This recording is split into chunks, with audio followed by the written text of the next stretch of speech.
I'm going to walk you through how we're going to make this year actually your year, unironically. And frankly, you're going to be done and dusted with your New Year's Eve goals that you're going to set here by April, if you follow what I'm going to show you. So I'll see you back here then to set some more goals. Hello again, April people. Did the lizard people take over? Lizard people? Here's the plan. 1. We choose a single big goal, the big goal. We come up with some mini goals that are milestones towards that big goal. We come up with a strategy to implement for the next 90 days. We call that a sprint. We find one daily habit that gets towards the goal, and we check in regularly with ourselves to see if our strategy and habit is working, make adjustments, and crack on again. So we're going to be focusing on this one goal exclusively for 90 days, 12 weeks, 3 months, whichever way of slicing it fits into your brain the best.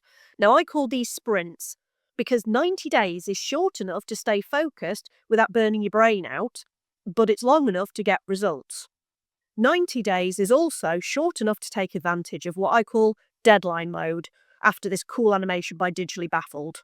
The deadline approaches without mercy, and I stare at an empty screen. We procrastinated for too long, and now we suffer. Yes, thank you for the reminder, Brain. Now can you do that thing that makes us do all the doings in the last minute? I will never not share that. I think it's hilarious. So you spend ages doing random shit because you've got all the time in the world. Then the deadline appears on the horizon like a pissed off rhino, and suddenly you find the focus of a Zen monk from absolutely nowhere. That's why you never do much with your yearly goals until around October, when suddenly it dawns on you that it's nearly December and you've got shit to do. So in our sprint, we're going to take full advantage of deadline mode. Deadline mode. And basically, we're going to give ourselves 4 shots at activating this productivity witchcraft before the next year is out. I've also produced this as a downloadable PDF with worksheets, because any excuse to buy new pens and pastel highlighters, am I right? That's available on my website, linked down in the chatter pit. So the first step is to make some decisions. Damn! You might think this is pretty bloody basic, but honestly, it's a step too many people leave out. Okay, so what do you actually want? Now, I don't want you spewing out what you think you should do. What's a priority for you? Something that would genuinely make your life better.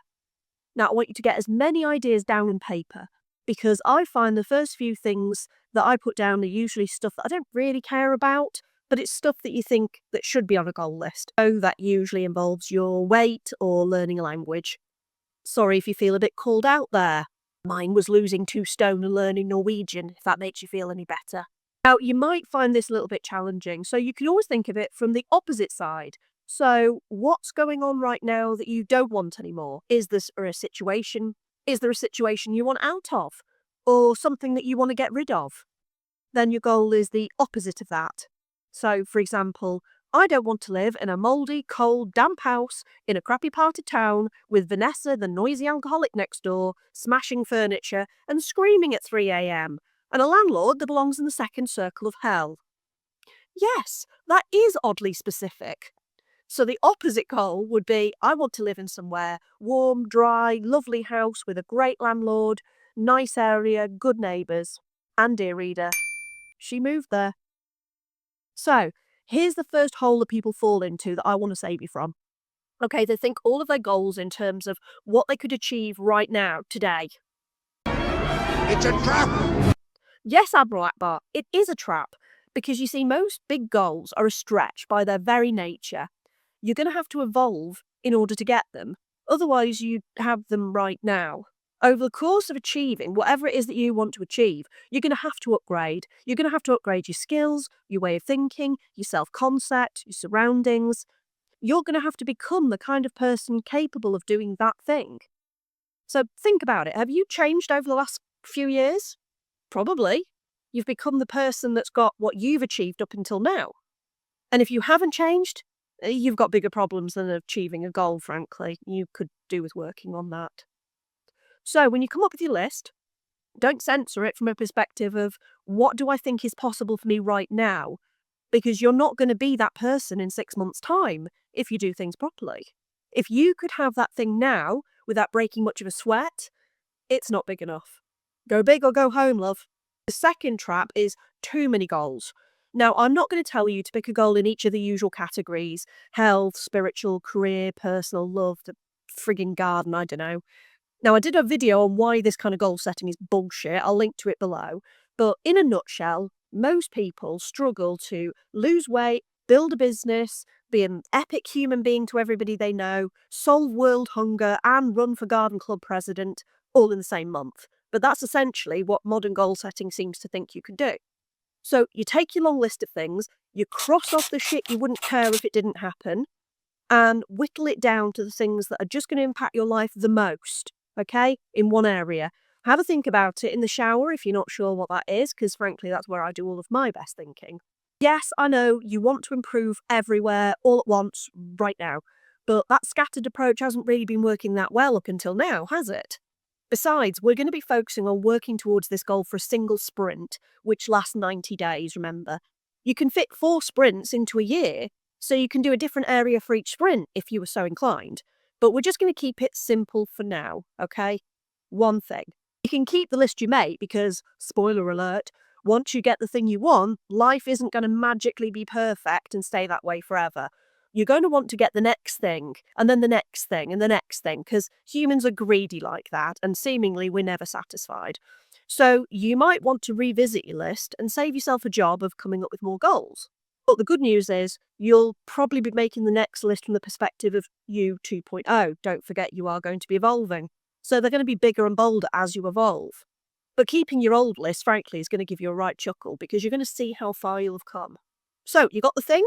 Awesome. It's probably a bit blobby right now. Make more money, lose weight. Those are ideas, not goals. It's really important to get clear on this thing because it's going to be our focus for right now. Now, I like to use the good old SMART acronym as a guide. Specific. How are you going to know if you've got this thing or not? Measurable. Needs to have a way of track and, well, measure. Attainable. Now, and by that, I don't mean could I achieve this, remember, right now. Is this a stretch or is this just totally middle class white man delusional? That's what we mean by attainable. Relevant. Do you actually care about this thing? And time.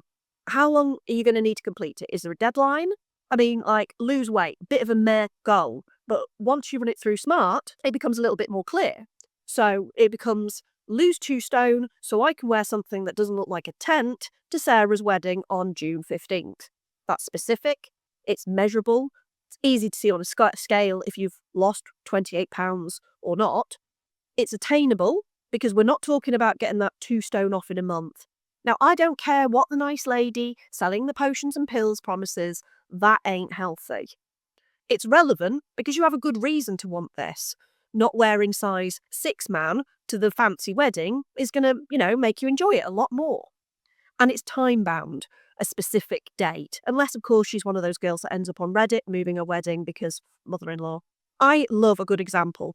Tony Robbins gave one in one of his books that I love. The guy said, "Want more money?" So Tony chucks $1 at him and says, "Goal achieved, now fuck off." Using words like less, more, some, absolutely meaningless. And I'm guessing you use them because you're probably not 100% confident in your ability to achieve it. So you're kind of hedging your bets a little bit. I mean, after all, if you don't set a concrete target, it doesn't sting as much if you fail to hit it. You just said more, not X more. So even a little increase is a win, right? I knew my psychology degree would come in handy eventually. So write it down and then get your red pen out and mark where it's vague, fluffy, or if you've got no real way of knowing if you've achieved this goal. Now, if you find yourself struggling to put your goal through this filter, it's likely you don't give as much of a shit about it as you thought, or it just needs a little bit of tweaking. And that, by the way, is the third trap people fall into. Setting goals they really don't care about. But it's what their parents want, it's what society tells them they should want, something that's going to make them look like a good person. Listen, love, you only get one life. Unless, of course, you're a Buddhist and go with the reincarnation jam, in which case, fill your boots, because you'll be back soon enough for another playthrough. But for the rest of us, it's perfectly acceptable to live your life the way that you want, in a way that makes you happy, okay? It's also perfectly acceptable to tell those people to fuck right off. You can even say, fuck off please, if you weren't raised by wolves like me. Unless they're paying every bill for you and have a life that you want to emulate, then their opinion is worth less than a second-hand Primark t-shirt. Now, I know what you're going to say, but Obi, my goal is massive and it's going to take a lot longer than 90 days. It's going to take years. How do you eat an elephant? That's right. In a stew with lots of spices because elephants taste like shit. Or something like that. We're going to take that sexy little goal of yours and we're going to chop her up like a sushi chef with a nice bit of salmon. Or like a serial killer. Go with whichever analogy you like. So it's time to work out what milestone would be a stretch to complete in 90 days, but not off in the bushes, middle-class white dude levels of delusion. Okay, so we're going to get your goal out and we're going to make mini milestones. So, for example, getting monetized on YouTube is currently 4,000 hours of watch time and 1,000 subscribers. So, thank you for watching this video. Hint, hint, if you're not subscribed. That is a lot. So, we could break that down into 100 subscribers, then 250, then 500, then 750, and finally 1,000. Notice I gave myself a break with that first milestone, and this is a top tip. Set yourself up for an easier win every now and again to keep your motivation high. Notice I said easier, not easy. When they show you game ads, for example, and they give you a snippet of the game to play, they basically make it mega easy for you to win that sample game because they know that that's going to keep you playing. You're going to keep coming back. But if you lose, you're not going to want to play anymore. Same with your goals. A few wins is going to keep you playing the game. And this is where I want to give you a bit of credit. And you need to give yourself a bit of credit, okay? Bill Gates famously said, people overestimate what they can do in a year, but I reckon he was wrong in a lot of things, but mainly in this. I've always found that I underestimate myself. I underestimate what I can achieve when I put my mind to it, especially when I'm doing a sprint, where I'm kind of more focused because it's a shorter deadline. So you want to make sure that these milestones are not just your big goal chopped up into 4, or however many sprints you're choosing to give yourself to get it. I'd make it more like 3. Remember, we're using the power of deadline mode. Deadline mode. Yeah, deadline. But And if you give yourself too much slack, you'll waste time. We want a milestone that means that we need to be on it from day 1 right up to day 90. So the plan is to come up with a strategy that has got the best chance of working, plus a daily habit that on its own will get you more than half the way there. Now, these aren't new concepts, but I've not seen anybody else kind of smush them together like this. So, grab your notebook or a fresh Google Doc, however you want to work, write down all the different ways that you could achieve your goal, because there's more than one way to skin a cat. Now, don't censor it or put limitations on yourself. We're just brainstorming ideas. How many ideas can you come up with? Try for at least 10. Now, if you've got my downloadable workbook, the space in the workbook for all this, links in the description if you fancy picking that up. Now, if you don't have an idea on strategies, a quick Google usually will pull up a ton of different ways. Find somebody that's achieved what you want to do and see how they achieved it. Maybe they wrote a book on it, or did an interview, or have a video about it. More money is a really good example. It's a nice, easy one. It might look like sell affiliate products, start a YouTube channel, sell physical products, sell feed pics, coaching, tutoring. You could get a raise at work. You could get a job. You could do dog walking. You could win the lottery. You could design your own line of ridiculous underwear. I don't know. Then we're going to go through your list and scratch off anything that we don't think is likely to work for us specifically. I mean, selling bonkers underwear works brilliantly for the Kardashians, but Sue from Sheffield, she might have a harder time with that. I mean, winning the lottery is nice, but we want something we've got more control over here. Now, here's something that I learned that is going to help those of you who are starting to feel that perfectionism demon creeping in and whispering in your ear. I call her Bitchy Brenda. I learned that treating things like this as an experiment and not like life or death, it really ratcheted down those feelings of I've got to pick the right strategy, I've got to get it right. There is no right one. We're simply picking the one that we think is going to be the most likely to get us the result that we want, or that we fancy the most. We're going to run the experiment, and then we're going to look at the data at the end of the 90 days. It's all just data. We have a hypothesis that if we do X, Y, Z, we're going to get A, B, C results, just like back in science class in school, only with less Bunsen burners. It's not a reflection of you as a person if the data does not support the hypothesis in the end. Okay? The data isn't calling you a dickhead for trying it, just sitting there being data. So once you've picked the strategy that you feel will have the most chance of you getting to your milestone, now it's time to make a list of the things that you need to do in order to work that strategy. in order to hit that milestone. You with me? So let's go back to the money example. For example, if your big goal is to make £5,000 a month without a 9 to 5 job, the milestone here might be to earn your first 500 quid. It's the most logical first step towards quitting your job and telling the boss to go suck a bag of donkey dicks. But the strategy you've chosen to make that money is to start a YouTube channel and get monetized. So, what do we need to do to start that process of getting monetized? Well, first, we're going to need to pick a subject or a niche if you want to get fancy about it. Then we're going to set up the channel. We're going to do the artwork, the logo. We're going to do the identity checks with YouTube so we can open up all the options on our channel. And we're going to make some videos, which are going to add up to 4K watch time and 1K subscribers. So if you're subscribed and watching this, thank you. You might not know what steps you need to take, so finding out what steps to take would be the first thing on your list if you're not sure. Not knowing something, after all, is okay. I mean, if you knew how to do it, you'd probably have done it by now anyway. You've got Google, you've got YouTube, and that archaic institution called a public library at your disposal. It's easier now than ever to learn how to do something. So, we're going to put everything that you learn about what actions you need to take in that list, and then we're going to put them in a logical order. Again, if you've got my workbook, this is all done in there with you. Now, here's a step that most people miss out. Grab a diary or your favourite to-do list, calendar app. I like Todoist for this, link below. Start blocking out time in your diary for the next 12 weeks to do this stuff. I know, sounds dumb, but as the authors of the 12-week year say, most people don't have a knowledge problem. They have an implementation problem. You know enough, you're just not doing it, okay? And if it helps, I do regular work alongside with me Pomodoro lives on this channel.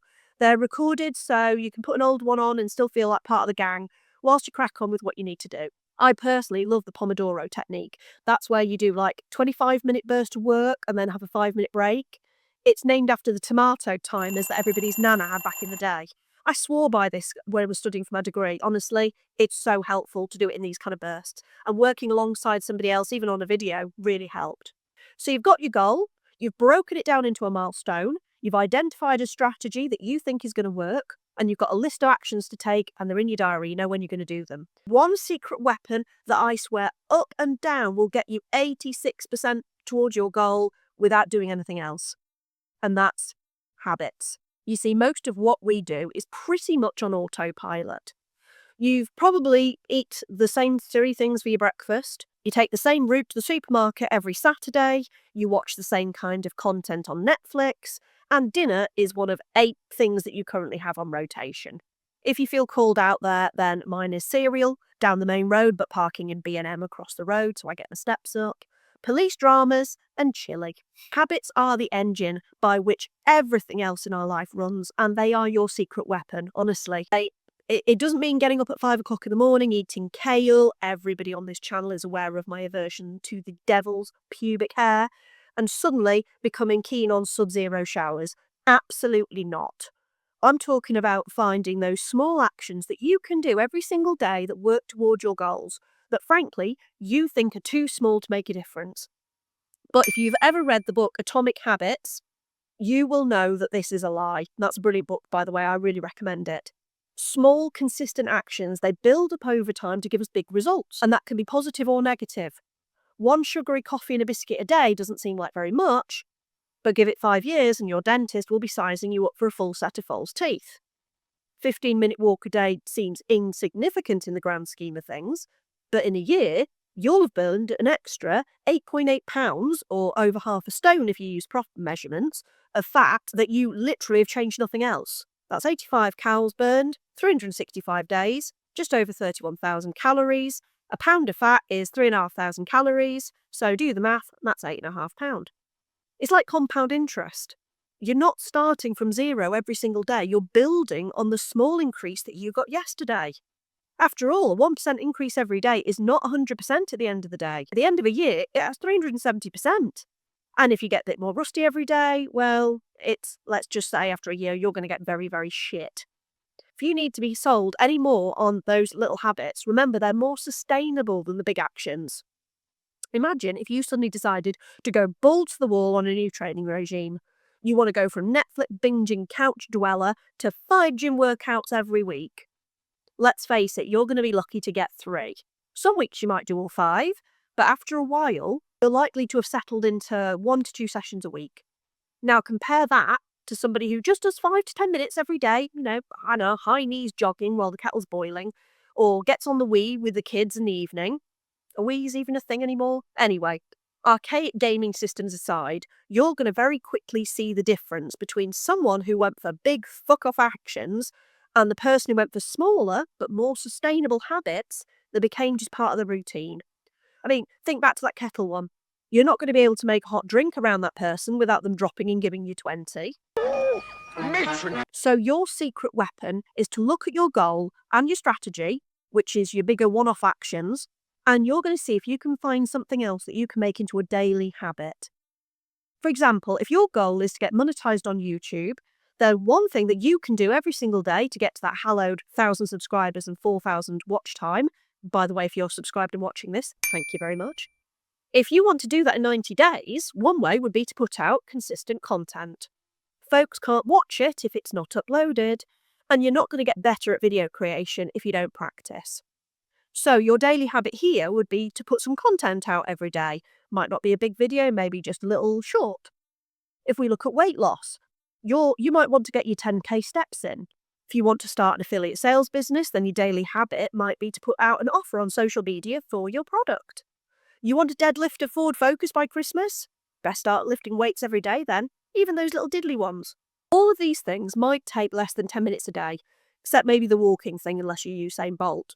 But the key here is to pick something that doesn't take long. It can be kind of folded into your current routine without making too much of a ripple, and that done consistently is going to lead to improvement in the thing that you're measuring as an indicator that you're on track for your goal. And remember, this is all just an experiment for the next 90 days. You don't have to agonize over getting the right habit. You are picking the one that you think is most likely to get you the result that you want, testing it, and seeing where you're at after 3 months. You'll probably know way before then if your habit is working or not, and you can make changes as need be. These things are not set in stone, remember. So what do you do once you're a couple of weeks into this habit strategy combo? Well, the first thing we need to check is if we're getting the results we expected. If you ran your goal through the checks I talked about in the first video of this goal setting series, I'll link to that below by the way if you need a refresher, then you're going to have some way of measuring progress. Numbers on a scale, numbers on a dashboard, bank account balance, or just feeling better. Smiley face days in a journal, gold stars, however you want to measure it.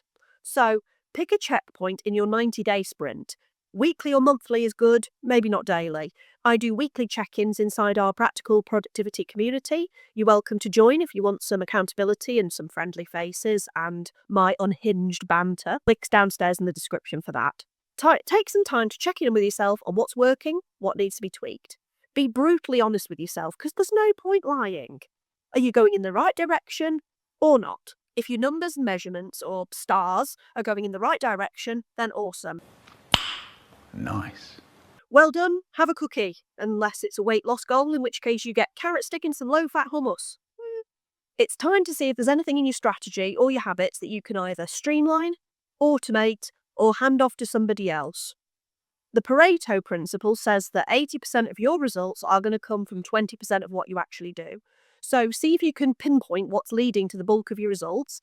Do more of that. Now is an ideal time to trim away anything that isn't contributing or is pulling things down a bit.